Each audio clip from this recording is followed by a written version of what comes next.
esto. Pasaron los años, muere el papá de José, Jacob muere. Los muchachos se asustan porque ellos dicen, José nos respetó la vida por temor al viejo, pero ahora que papá no está, puede tomar represalias contra nosotros. Y fueron a hablar con José. Cuando se acercan a José para plantearle el problema, José les reitera su perdón y les dice de nuevo, ¿quién soy yo para condenarlos a ustedes? ¿Quiénes somos nosotros para condenar a la gente? Para tomar decisiones tajantes y decir, este no sirve, este no va a llegar a ninguna parte, este es un malo, este es esto, y etiquetamos a las personas. No somos nadie para hacer eso. Y ese es el cuidado que debemos tener nosotros como cristianos. Cuando juzgamos a la gente, cuando evaluamos las conductas de la gente, cuando evaluamos a la gente que está alrededor de nosotros, nosotros podemos tener la tendencia a ser implacables porque estamos dolidos, porque estamos heridos. Y allí podemos utilizar nuestro dolor para emitir juicios, para pedir venganza y para condenar a las personas. El problema es que nosotros también somos pecadores. El problema es que nosotros también somos pecadores. Hemos encontrado que los hijos que juzgan implacablemente a sus padres por algunas conductas que los padres han tenido, y probablemente los hijos han tenido razones para juzgar, los hijos han repetido las mismas conductas que nunca perdonaron a sus padres.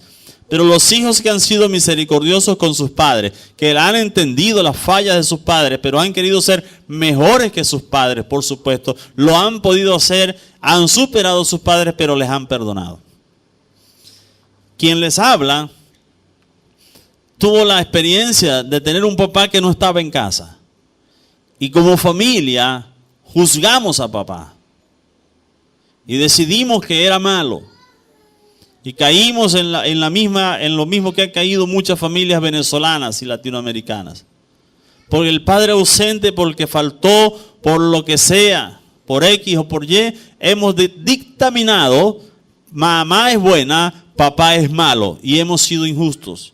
El Señor en lo personal me ha hecho reflexionar sobre eso. Y una de las cosas que Él me ha dicho es, ustedes fueron injustos en su juicio, fueron implacables. ¿Quiénes eran ustedes? Ustedes tenían que perdonar y tenían que hacerlo más temprano y hacerlo con más generosidad, y no lo hicieron.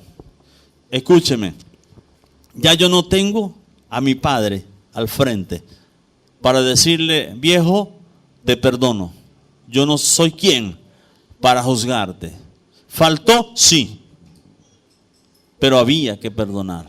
¿Y cuánta bendición nos perdimos por eso? Ya no hay tiempo. Ya yo no puedo buscar a mi papá. Ya él está con el Señor. Pero si podemos corregir lo que podemos corregir, creo que debemos hacerlo. Si usted, para que vayamos ya capitalizando, si usted fue implacable en el juicio contra otras personas, los condenó, los señaló, y guarda en su corazón eso, es hora de usted sentarse y perdonar. ¿Por qué debemos hacer eso? Una de las razones es, ya lo he explicado, Dios no nos ha erigido como jueces. Somos hermanos, somos conciudadanos, somos compañeros de peregrinaje y debemos ser perdonadores. Pero otra razón es que nosotros lo hemos dicho ya en nuestros dichos, hoy por ti, mañana por mí. Hoy yo puedo estar en el estrado y usted en el banquillo de los acusados, pero yo soy un pecador. Mañana yo puedo estar en el banquillo de los acusados y usted sentado en el estrado.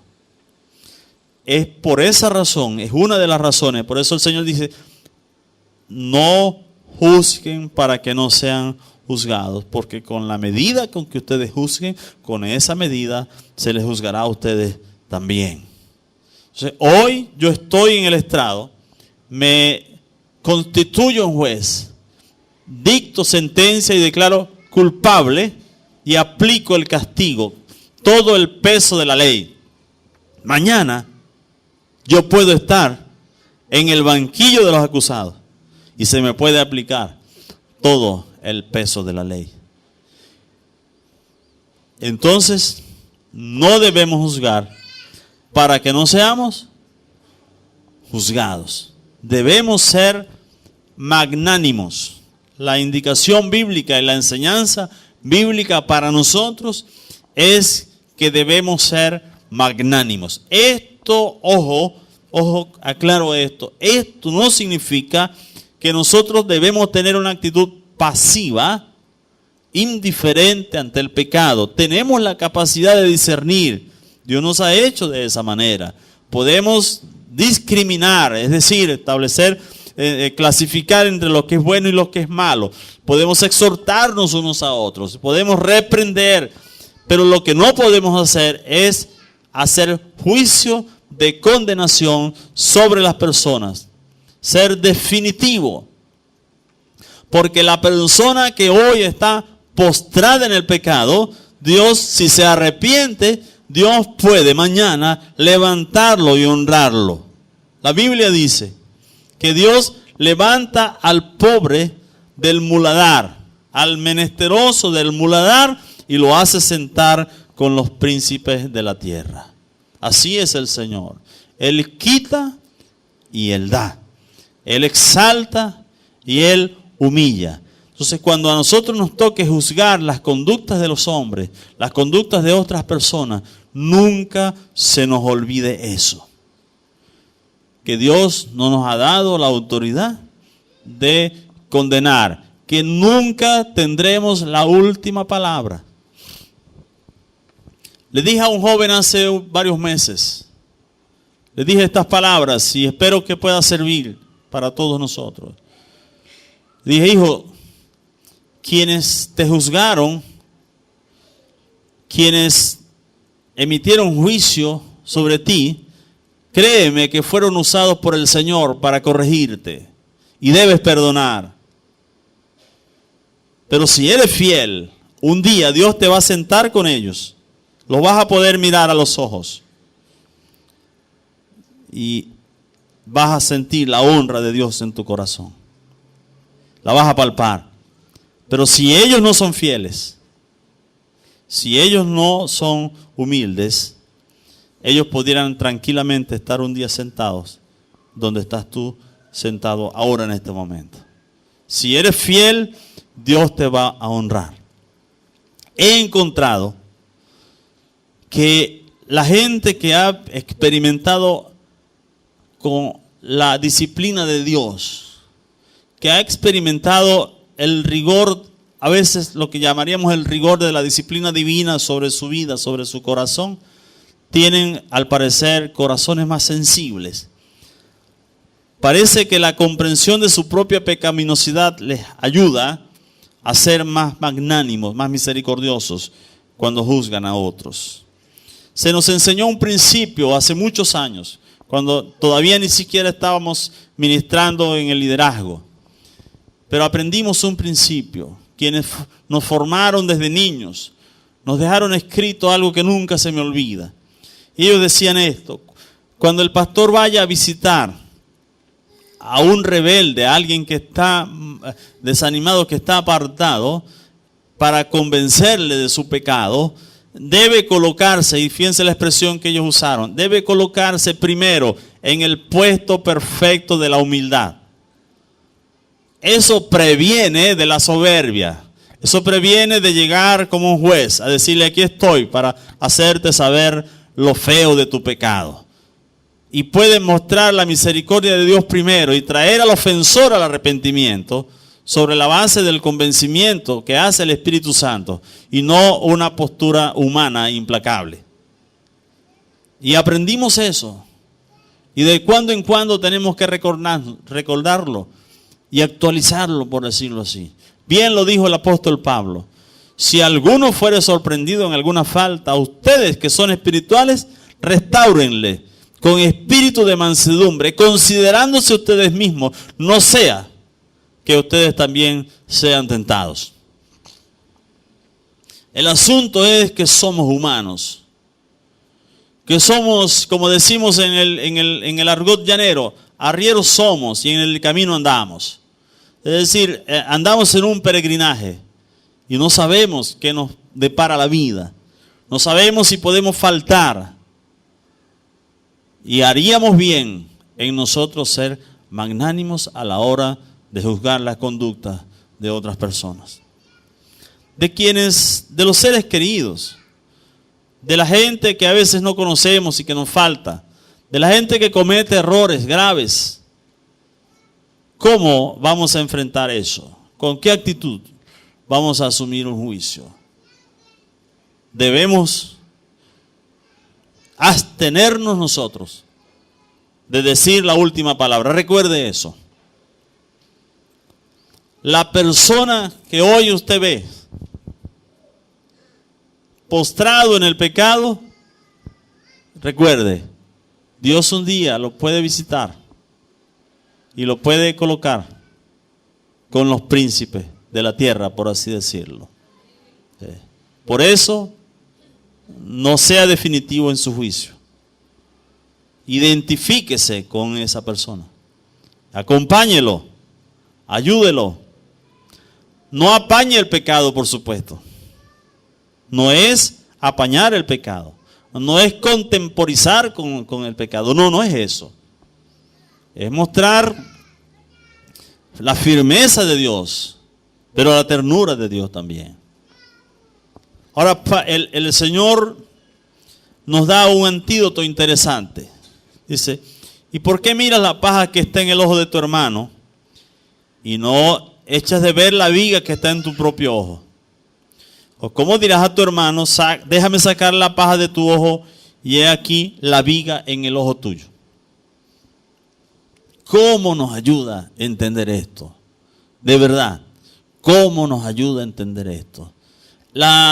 Esta ilustración que el Señor pone aquí es hasta cómica, porque está hablando de una persona que está intentando sacarle una astilla del ojo de su vecino, pero él tiene en el ojo el samán que está allí en la espiga, en la entrada de la ciudad. Sembrado, ya echó raíces el samán. Eso es más o menos lo que Jesús está diciendo. Exagerado pudiera decir alguien, sí, pero nos habla de la gravedad con que el Señor nos está hablando del asunto. Y ayuda mucho que uno se dedique primero a resolver la viga, el asunto de la viga que uno tiene, para luego estar en capacidad de ayudar al otro con la astilla que tiene en su ojo. ¿Qué es lo que pasa con esto? ¿Qué nos quiere decir el Señor con esto?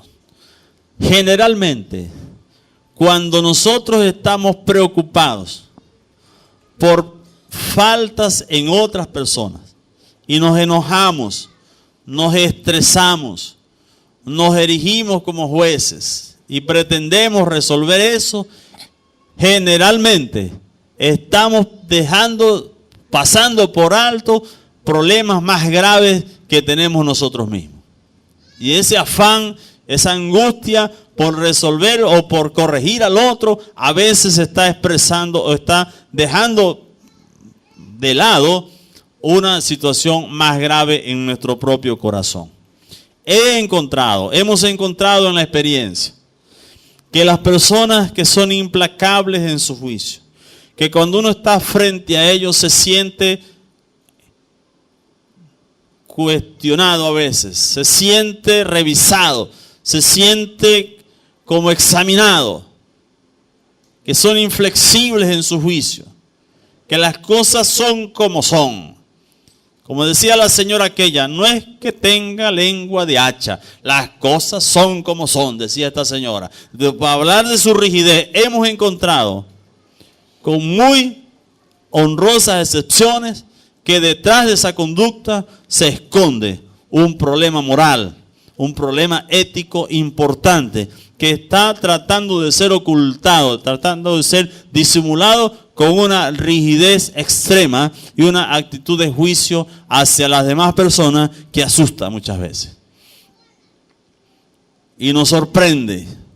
Nos hemos sorprendido muchas veces al punto que yo estoy que me compro un perro. ¿Y sabe por qué?